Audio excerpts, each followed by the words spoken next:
El objetivo principal es indagar en la transformación de la sexualidad femenina a través del autocuidado y el placer. Los objetivos secundarios no me voy a parar porque lo iremos viendo a medida que avance la presentación. La motivación es desde la experiencia personal. Yo estuve unos 13 años con vulvodinia, con dolor vulvar, y el dolor no se fue hasta que no me di cuenta que realmente no estaba viviendo la sexualidad que realmente yo sentía y que me dejaba llevar por los mandatos sociales, ¿no? Y entonces también por el desconocimiento que existe en el cuerpo femenino, la insatisfacción sexual de la mujer frente a la sexualidad tradicional contoicentrista que no respeta el cuerpo femenino, y que la mujer en general descuida el autocuidado y el placer, porque nos han educado de que tenemos que estar siempre complaciendo a los demás, ¿no? Y también me ha motivado a indagar en otros modelos alternativos al tradicional. Y empiezo con esta frase de Silvia de Béjar, de su libro Tu sexo es aún más tuyo, que dice así: la auténtica libertad sexual se cimienta en saber cuidar de una misma.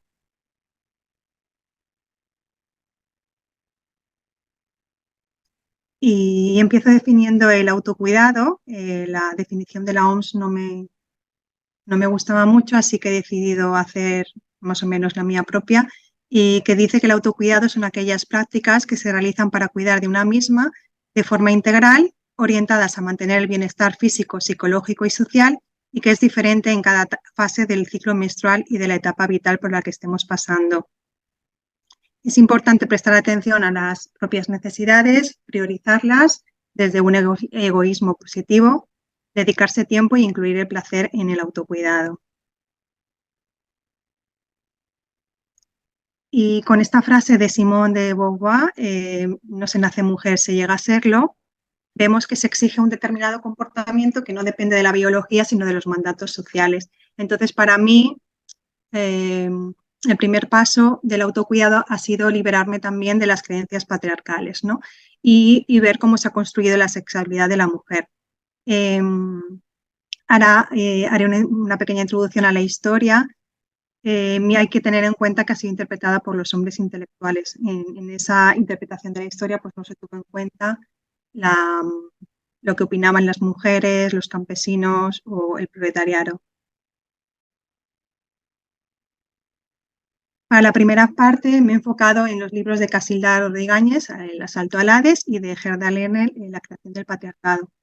Entonces se ve que el inicio de la vida no fue bajo la competencia, como nos han hecho creer, sino que fue bajo la cooperación.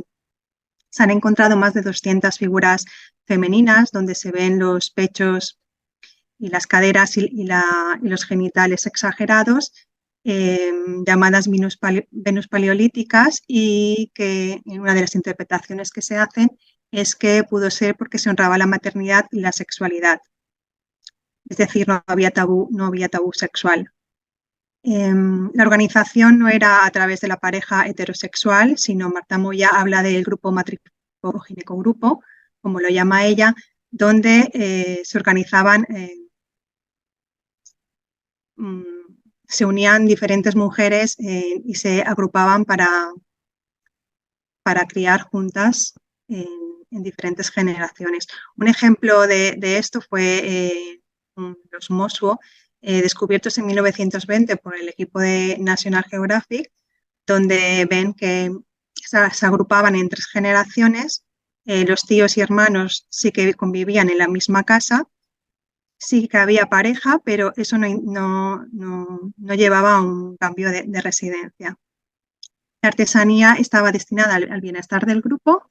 Era importante el vínculo materno-criatura, no existía la paternidad como tal, y el papel del hombre era protector. De hecho, se cree que no se sabía que el coito y la reproducción estaban relacionados.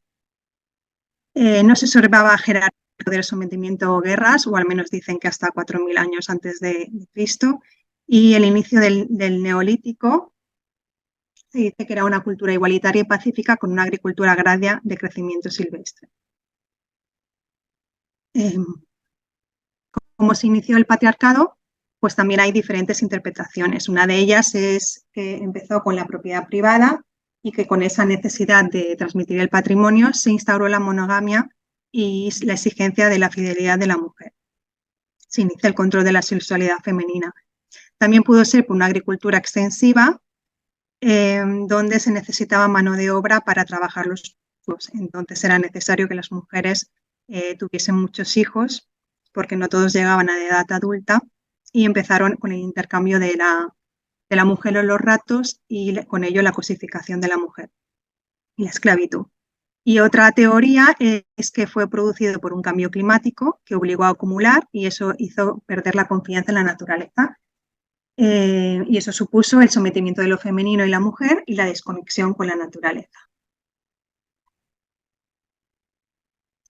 Por tanto, vemos que el patriarcado supone la apropiación de la sexualidad de la mujer por parte de los hombres, se instaura a través de la fuerza, la dependencia económica y los privilegios otorgados de la clase alta, se reemplazan estas figuras femeninas por los dioses masculinos, aparece la jerarquía social y desigualdades, en lo que se ve es que ya se creaban armas y se observan los símbolos de poder, como pueden ser objetos que llevaban oro.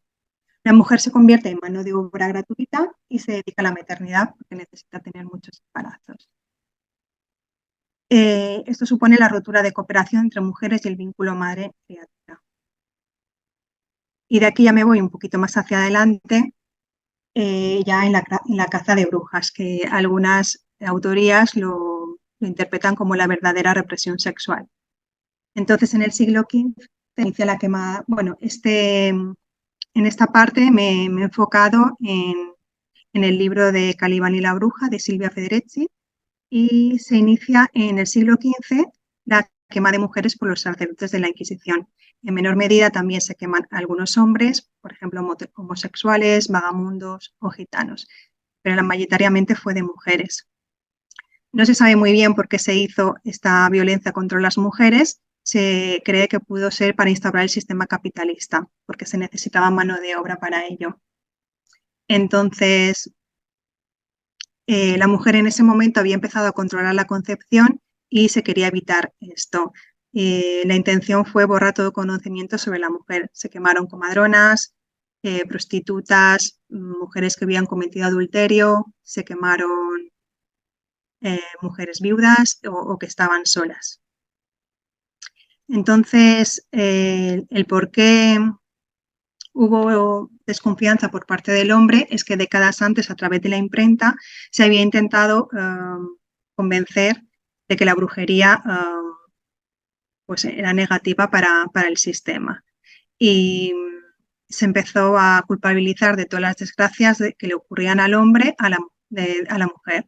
Entonces, si un hombre, por ejemplo, tenía impotencia, se culpaba a la bruja, que era su mujer. Si perdía sus tierras, era culpa de su mujer. Y así pues hemos integrado esa parte de que por cualquier cosa la mujer se siente culpable. Se rompe entre los lazos también entre las mujeres porque se obligaba a acusarse unas a otras y se prohíben las prácticas que no se enfocan en la reproducción, incluidas las homosexuales, y también se prohíbe a las mujeres formar parte de la obstetricia. Entonces, en el siglo XVI empiezan los primeros parteros. Y esto nos lleva a ver la cantidad de violencia que se ejerce contra la mujer en el mundo para controlar la sexualidad y lograr la sumisión.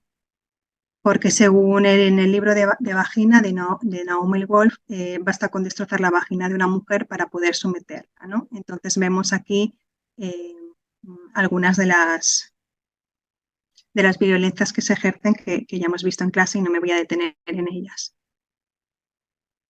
Entonces tenemos que la sexualidad patriarcal que hemos heredado se considera correcto, es cis heterocoitocentrista, es una sexualidad enfocada en el placer del hombre, las prácticas no coitales son preliminares, la mujer debe estar disponible sexualmente, se reprime la sexualidad de la mujer, es decir, se niega su deseo, y la mujer debe mantenerse monógama y fiel. La mujer es culpable de todo lo que ocurra y ha tenido que agradar al hombre para asegurarse el sustento. Ahí del cuidado al aspecto exterior para poder ser elegida. Entonces, se ve que desde el movimiento feminista se ha luchado y se sigue luchando para acabar con esta opresión. Todas las personas contribuimos a que persista este sistema y es necesario ver cómo se contribuye a ello, ¿no? el cambio interior viene muy poco a poco, entonces es necesario que ese cambio exterior vaya acompañado también de este cambio interior, ¿no? Porque si se ha retirado la obligación del débito conyugal, sin embargo, la mujer sigue creyendo que tiene que estar disponible sexualmente.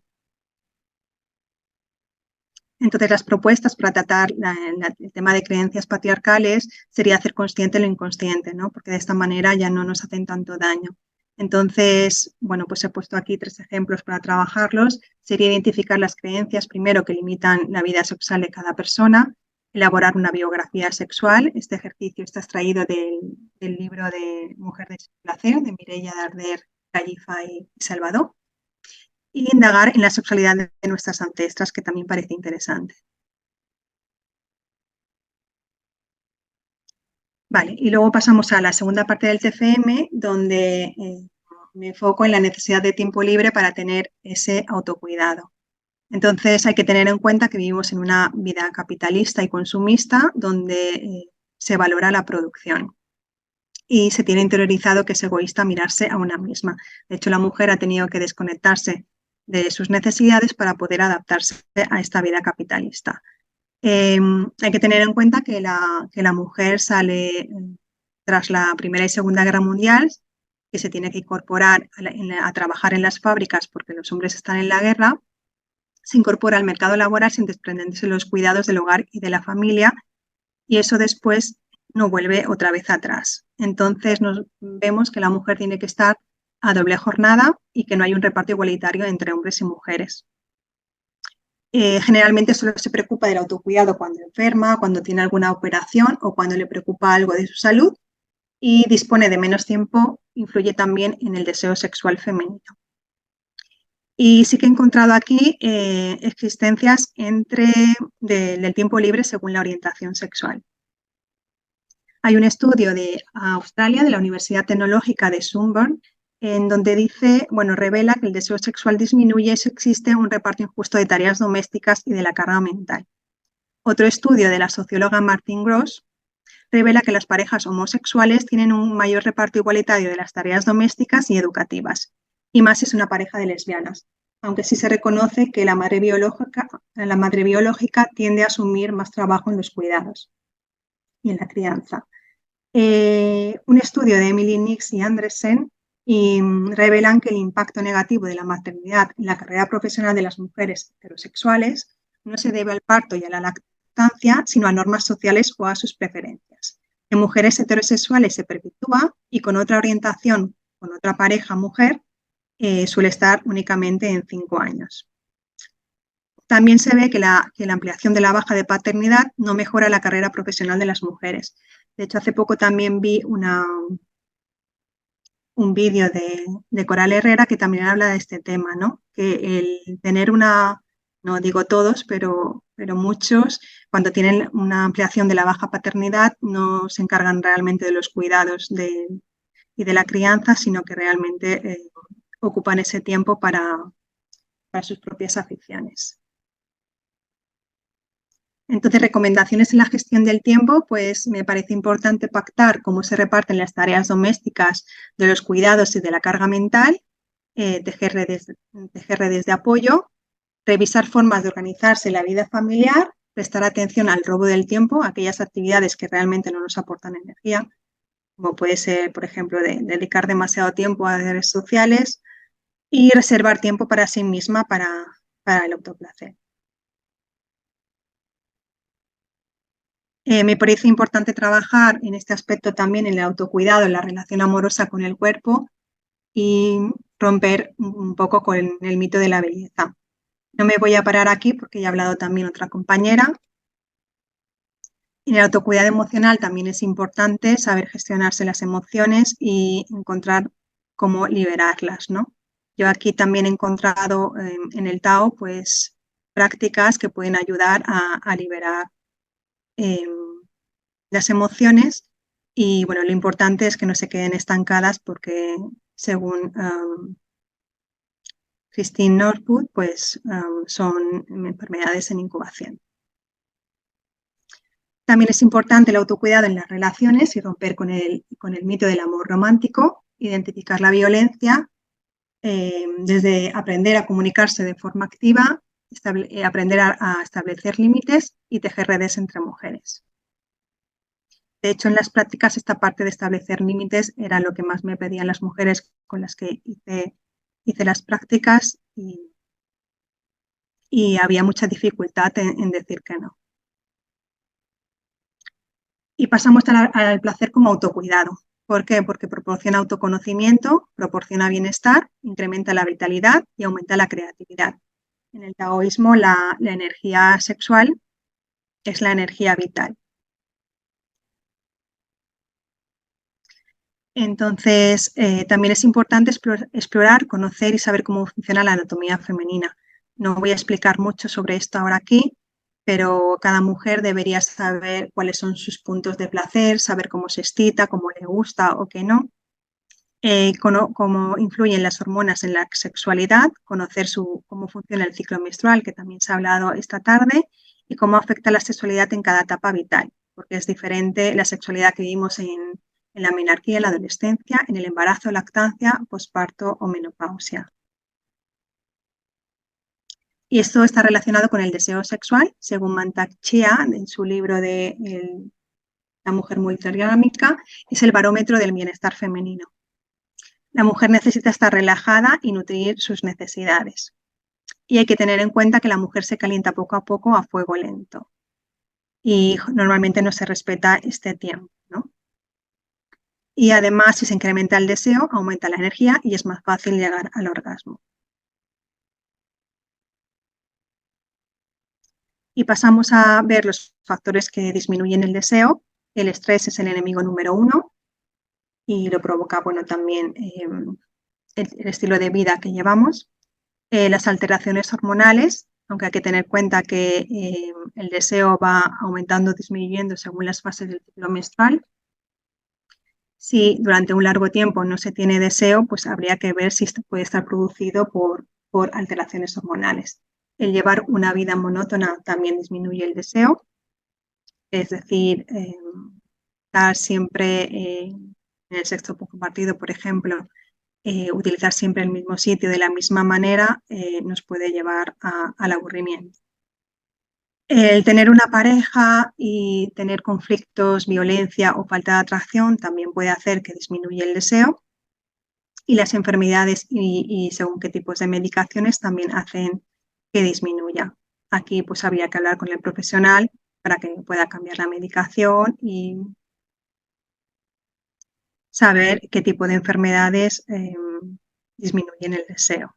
En el libro de La mujer multiorgánica se da una relación bastante extensa de todo lo que puede provocar la disminución del deseo. Y la sexualidad coitocentrista que lleva al aburrimiento y puede producir también dolor vaginal. También vamos a ver qué factores aumentan el deseo, como pueden ser las fantasías eróticas, el nutrir las necesidades personales, como puede ser el descanso o la necesidad de soledad, el incorporar aventura y misterio. De ahí hay que tirar un poco de la creatividad y no hacer siempre las cosas de la misma manera. Trabajar la relajación y buscar prácticas para la respiración también es importante. Incorporar el movimiento corporal. En el TFM pues lo he dedicado más a la danza del vientre, que es la danza que más practico, pero sí que veo que en general, tanto en los talleres de Tranta que he asistido como la experiencia que he tenido yo en el movimiento de caderas, pues aumenta el deseo sexual. Y es importante saber cómo se autoerotiza el cuerpo de cada una.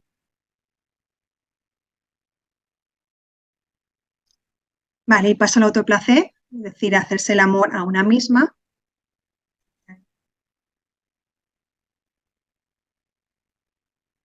Vale, prohibición, bueno, nos han prohibido explorar nuestro cuerpo, fue considerado un acto infantil por Freud y pecado para la Iglesia, y además cae en el olvido cuando no se tiene pareja. El autoplacer pues tiene beneficios, nos proporciona sensación de bienestar, aumenta la energía, alivia los dolores de la menstruación, ayuda a conciliar el sueño, no hay posibilidad de embarazo o de ITS y se puede hacer a solas, en pareja o en grupo.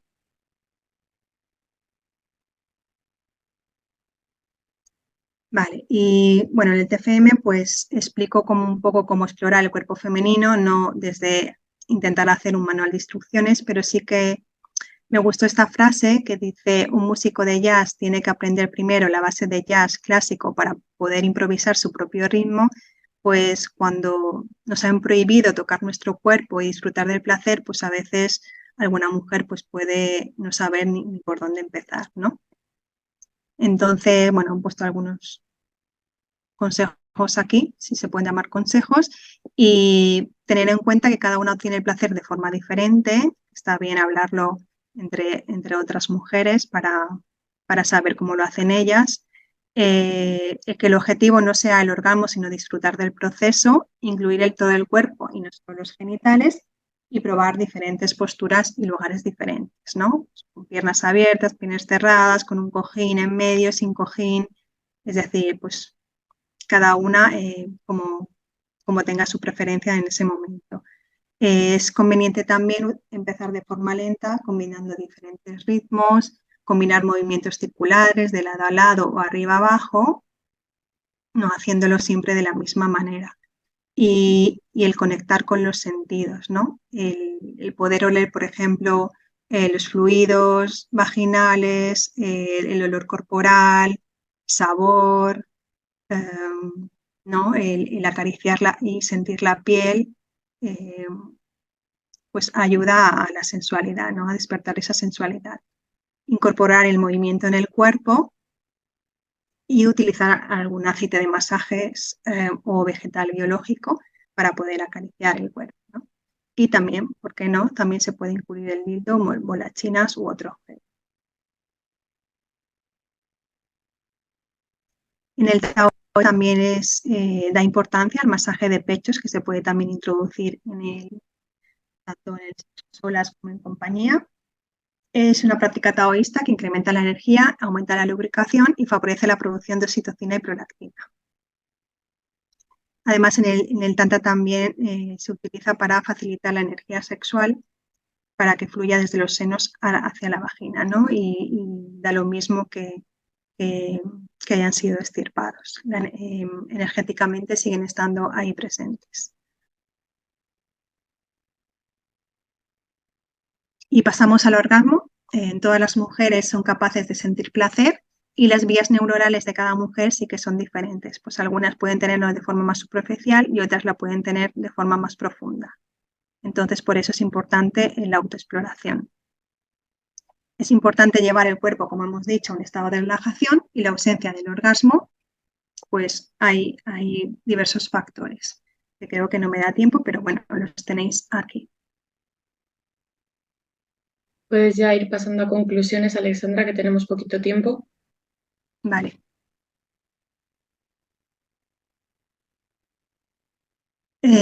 Bueno, quería también, me parece importante que a veces el coito vaginal el dolor en el coito vaginal pues puede estar relacionado por la forma en que se practica el coito, ¿no?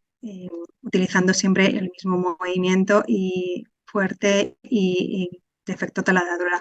De hecho, me parece importante resaltar este estudio de las mujeres que se llama La sexualidad de las mujeres jóvenes en un contexto español, que me resultó alarmante, en el que dice que el 74,6% tiene como práctica sexual el coito, tiene vagina, sin embargo un 57,7% lo ha realizado sin desearlo, ¿no?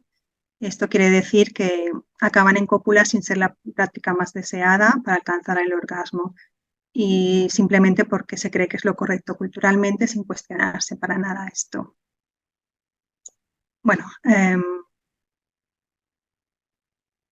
voy a las conclusiones. Bueno, hemos visto que la mujer tiene interiorizadas creencias fruto de la represión sexual y que es importante trabajarlas. Vivir una sexualidad contraceptista causa insatisfacción sexual en la mayoría de mujeres y que es necesario conocer la sexualidad de la mujer para saber cómo se han generado estas creencias. Y una forma para transformarse en la sexualidad femenina es a través del autocuidado y recuperar esa red de colaboración entre las mujeres, establecer relaciones más igualitarias y organizarse de forma diferente para volver a darle su lugar a lo femenino.